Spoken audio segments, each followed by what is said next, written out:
Good day, everyone. We are now on our fifth week of quarter 4.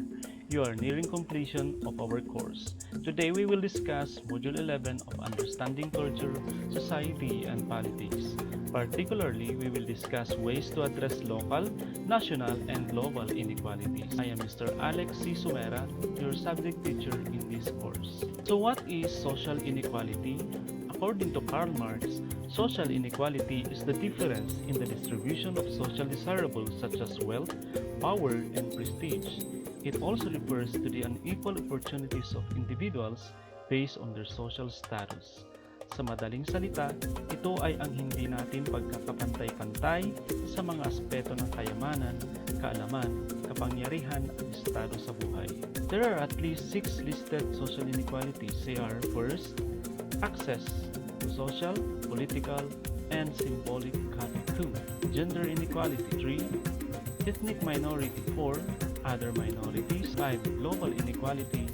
And 6. International inequality. First in our list of social injustices is the access to social, political, and symbolic capital. This is subdivided into two, which is the political inequality and symbolic capital. Political inequality refers to the inequality between the masses or the common people and the persons in authority. There is always a wall between ordinary citizen and a political figure, say for example a governor and a farmer. When these two goes to the same party, the treatment will be very different. The governor may receive in the most hospitable way the host may offer when the farmer will just be sitting at the corner. Next, we have the gender inequality. This is one of the hottest subjects of inequality at present. Traditionally, women were regarded as placed in lower social status in the society compared to men. Nung una, hindi pinapahintulutang lumabas ang mga kababaihan upang magtrabaho. Nasa loob lang dapat sila ng bahay and of course, gumagawa ng household chores at mag-alaga sa mga anak. Yun lang dapat yung mga duties and responsibilities ng mga kababaihan nung una. Maraming mga bansa rin ang nagbibigay pa rin ng mababang pasahod sa mga kababaihan and the Philippines is not an exemption to this inequality. They were also forbidden to run for public office or to lead a company or organization. Ang mga kababaihan din ay prone sa mga iba't ibang uri ng pang-aabuso.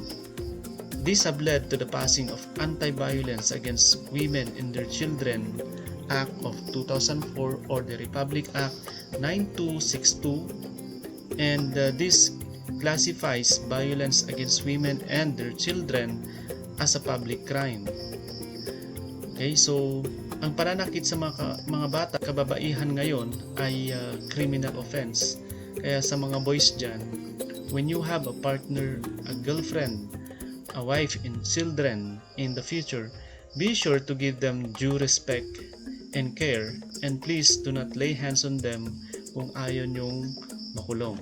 A similar situation is also experienced by the LGBT or the lesbians, gays, bisexuals, and transgenders community whose gender preferences are subject to discrimination in the society.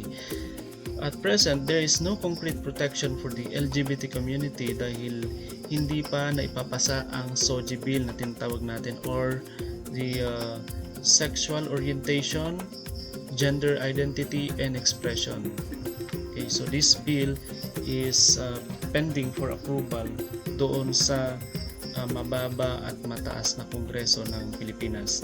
When this bill becomes a law, expect that the LGBT rights will be fostered.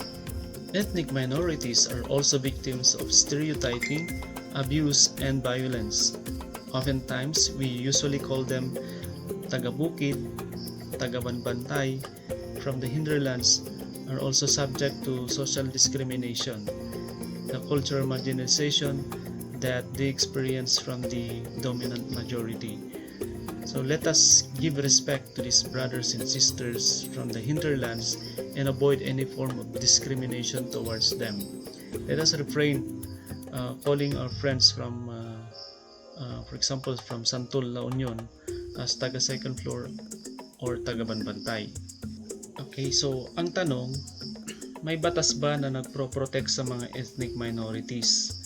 Yes, we have. It is found in Title 7 of the Civil Rights Acts of 1964, which prohibits employment discrimination on the basis of a person's race, color, religion, sex, or national origin. So, hindi dapat maging basehan ng mga kumpanya ang pagtanggap ng aplikante dahil lang sa kulay, lahi, relihiyon, kasarian at kung saan mang lupalop silang nanggaling. Inequality with other minorities is also prevalent in our society today, and these include the persons with disabilities. They are those who cannot function as normal person can do.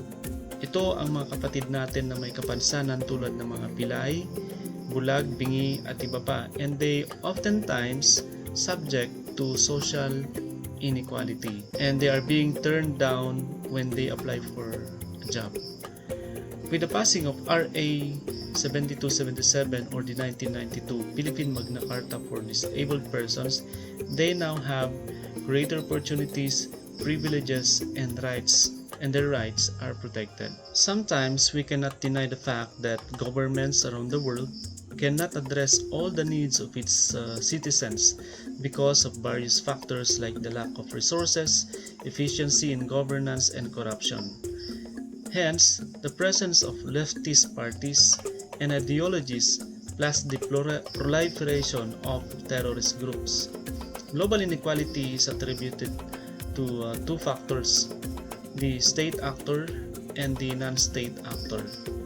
The state actor is the institution implementing the functions of the government, while the non-state actor is an individual or organization that has powerful economic, political, and social power. International inequality refers to the inequality between countries.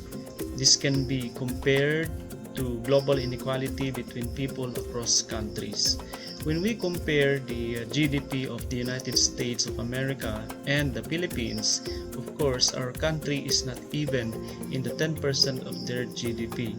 And when we compare the healthcare system of Canada to our country, it will be obvious that theirs is far better than us. These are just some of the international inequality that we have at present.